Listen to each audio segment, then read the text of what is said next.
maths OCP, nombre et calcul, feuille 57B. Calcul. Alors, vous avez des additions posées en colonne à faire, à résoudre. Vous devez trouver la somme, c'est-à-dire le résultat de l'addition, mais parfois, pas tout le temps, c'est à vous de voir.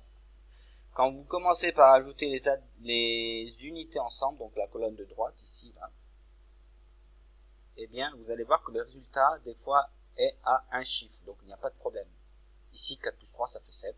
On passe directement, sans retenue, à la colonne de gauche, la colonne des dizaines. Mais parfois, ça dépasse le résultat de la somme des unités, ça dépasse 10. Ou alors ça va jusqu'à 10. Ça veut dire que vous avez un nombre à 2 chiffres. Vous êtes embêté parce que vous ne pouvez mettre qu'un chiffre ici.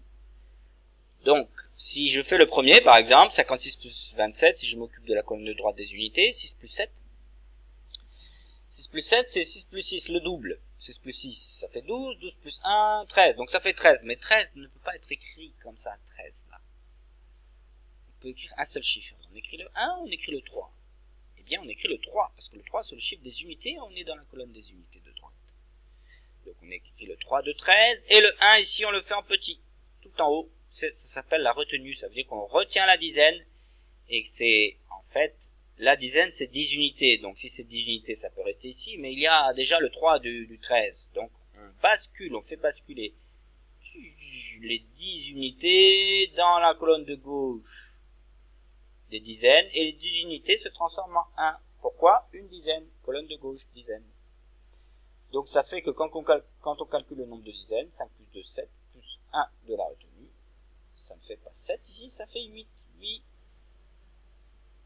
dizaines, plus 3 unités, 83. Ici vous avez 83. À vous de trouver tout le reste pareil, dans la même logique. Pareil ici, parfois ça dépasse la dizaine, parfois ça s'arrête à la dizaine, parfois ça ne va pas à la dizaine. Par exemple, si je prends celui-là, 45 plus 44, vous allez voir les deux chiffres des unités, lorsqu'ils s'ajoutent, ça ne fait que 9, ici, là. 45 plus 44, 5 plus 4.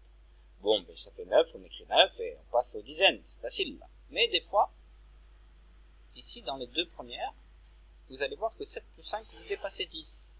Donc il va y avoir un problème de retenue à gérer. Pareil, 8 plus 7, 15. Donc, vous ne pouvez pas écrire 15 ici. Il va falloir bien gérer le 15. 5 unités et une dizaine qui bascule dans la colonne des dizaines. Là aussi, regardez, celle du milieu, l'addition du milieu, 6 plus 3. Bon, ça fait 9. C'est facile, hein. 6 plus 3, 9, on écrit 9, et on passe aux dizaines. 3 plus 5, bon. Ça, c'est facile. Mais ici, 38 plus 38 et 34 plus 36, par exemple 34 plus 36, au niveau des unités, 4 plus 6, ça va faire 10. Donc 10, ça ne peut pas être mis ici tout seul, parce qu'il n'y a qu'une case pour un chiffre, et 10, il y a deux chiffres, c'est 1 et 0. Donc il va falloir gérer cette retenue. Le 0 du 10, on peut le mettre là, mais le 1 du 10, qui est une dizaine, on le fait basculer à gauche, dans la colonne de gauche des dizaines. Pareil là aussi, 8 plus 8, 16. Le double de 8, ça fait 16.